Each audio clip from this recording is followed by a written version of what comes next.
अस्सलाम वालेकुम जाकिर साहब, आपने पलट के जवाब नहीं दिया।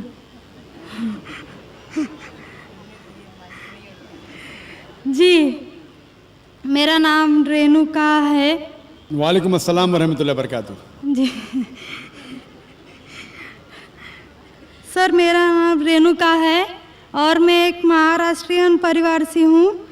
सर, मेरा सवाल ये है, मैंने सबके सामने इस्लाम कबूल नहीं किया है और मैंने पिछले 2 साल पहले से ही नमाज़ पढ़ना और रोज़े रखना चालू किया, खुद ही अपने मन से ही। तो मैं ये चाहती हूँ कि आप सबके सामने मुझे इस्लाम कबूल करवाएं, ये मेरी आपसे गुजारिश है। और मेरा ये सवाल है कि मैं एक महाराष्ट्रियन परिवार से होने की वजह से जो सभी नॉन मुस्लिम के दिल में होगा जिन्होंने इस्लाम कबूल किया, वो ये है कि मेरे घर पे जो बुत परस्ती हो रही है उसे कैसे रोकूं और उससे कैसे बचूं, और मेरे साथ मेरे माँ बाप को कैसे समझाऊं कि खुदा एक है। बहन माशाल्लाह 2 साल से इस्लाम का मुताला कर रही है जी, और उसे यकीन हो चुका है कि इस्लाम सही मज़हब है और वो इस्लाम कबूल करना चाहती है। बहन, मैं आपसे पूछना चाहता हूँ कि कोई शख्स आप पर ज़बरदस्ती कर रहा है इस्लाम कबूल करने के लिए? नहीं। कोई आप पे दबाव है? नहीं। माली दबाव या प्रेशर? नहीं। आप अपने मन से कबूल करना चाहते हैं? जी। आप मानते हैं कि खुदा एक है? जी। आप मानते हैं कि खुदा के अलावा किसी और की इबादत नहीं करना चाहिए? जी। आप मानते हैं कि मोहम्मद सल्लल्लाहु अलैहि वसल्लम इस खुदा के आखिरी पैगंबर है? जी। बेशक।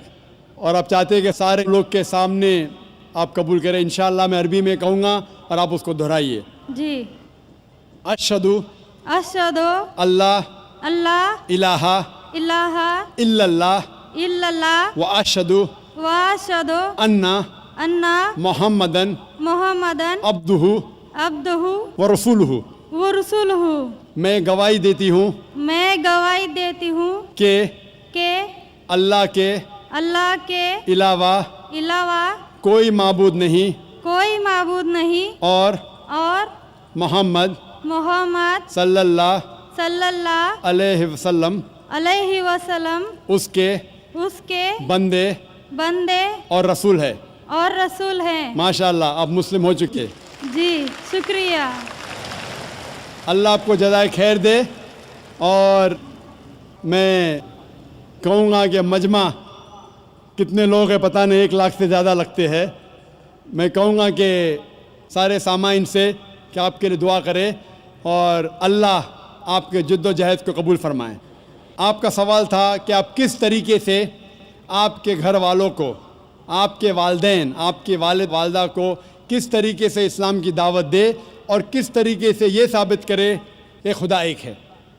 सबसे पहले जिस तरीके से मैं तकरीर किया हूँ, क्योंकि आप एक महाराष्ट्रन ख़ानदान से ताल्लुक़ रखते हैं, ज़ाहिर है कि आप हिंदू ख़ानदान से ताल्लुक़ रखते हैं।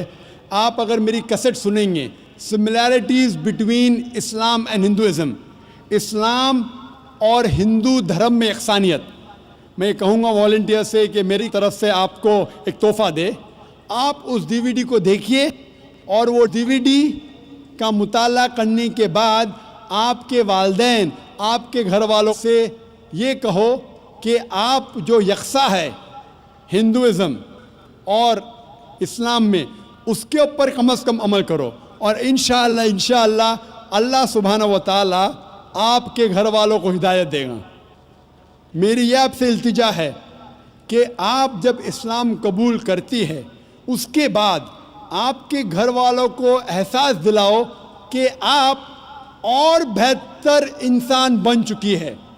अगर आप जो कुछ आपके वालिदैन कहते हैं, आप उनकी सारी बातों पे अमल करो। सिर्फ वो बात جو اللہ اور اللہ کے رسول کے خلاف ہے، جو قرآن اور صحیح حدیث کے خلاف ہے. اس کے علاوہ جو بھی باتیں، جو بھی حکم آپ کے والدین آپ سے کرتے ہیں، آپ اس کا پالن کرو. ان کو یہ احساس ہونا چاہیے کہ میری بیٹی جب اسلام قبول کی، اب وہ مجھ سے اور محبت کرتی ہے، وہ میرا اور کہنا مانتی ہے، اس کی مجھ سے اور چاہت بڑھ گئی ہے. کیونکہ اسلام میں ہے کہ ماں کے پیر کے نیچے جنت ہے. اسی لیے آپ کو یہ احساس دلانا پڑے گا کہ آپ ان کی اور اچھی بیٹی ہے.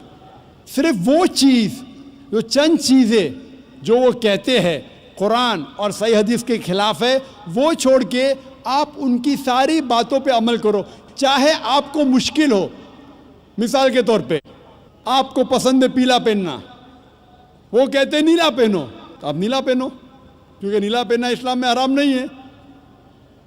تو اس طریقے سے جو بھی باتیں آپ کے والدین آپ سے کرتے ہیں، آپ ان سے اور محبت کرو، آپ ان سے اور پیار کرو.